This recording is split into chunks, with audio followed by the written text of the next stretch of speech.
second mission in the seminal 64 shooter GoldenEye 007 equally pays homage to the feature film and the developers at Rare. The building is structurally similar to the location used in GoldenEye's silver screen opening, the text dialogue is almost fed to you line for line, and the patchy likeness of designer David Doak helped you unlock the final door. Facility's most iconic screenshot is just a dozen paces past the starting point, where an unlucky soldier picked the wrong stall to do his business. A laboratory room and downstairs hallway are completely optional, and a heavily guarded control panel, which can be destroyed if you're not careful, opens up the next leg of the mission. Just past the locker room, two water containment quarters introduce scientists, whose genocide ushers in an automatic fail. Merely wounding them provokes a surprising retaliation.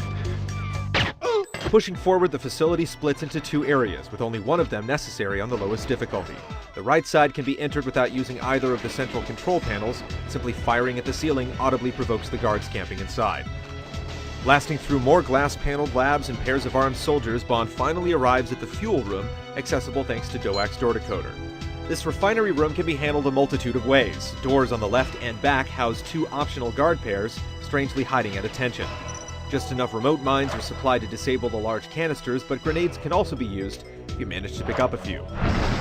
Predictably, Ourumov and his reinforcements trap 006 and order you to retreat.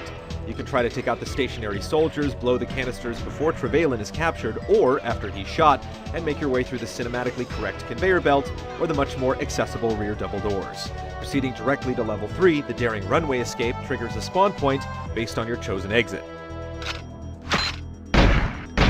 The cheats in GoldenEye were all unlocked from completing specific levels at a set difficulty under a certain amount of time. Facility's prize, the coveted invincibility cheat, was yours with a 00 agent completion time of 2 minutes, 5 seconds or less. This was only accomplished by essentially running through the entire level and keeping your fingers crossed that Dr. Doak would appear in the most convenient of his 3 possible locations. If he wasn't there, you had to start over. If you hastily blew the rear tanks and killed Trevelyan in the blast, you failed. Facility was one of the few levels, along with the library and temple, to carry over into multiplayer. Crafty secret agents eventually figured out how to jump back into the vents from the toilet stall, hunting down anyone who thought they'd found one of the game's few safe havens.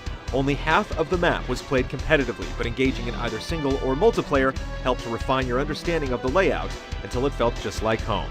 Cue up any strong memories of GoldenEye, and there's a good chance one of them will be silencing a pooping guard or crisscrossing Facility's green-tiled hallways, chucking grenades and scavenging for premium weapon spawns.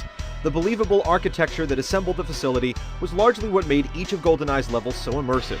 It was hard not to blow up every crate, smash every beaker, and shoot every scientist in the toe.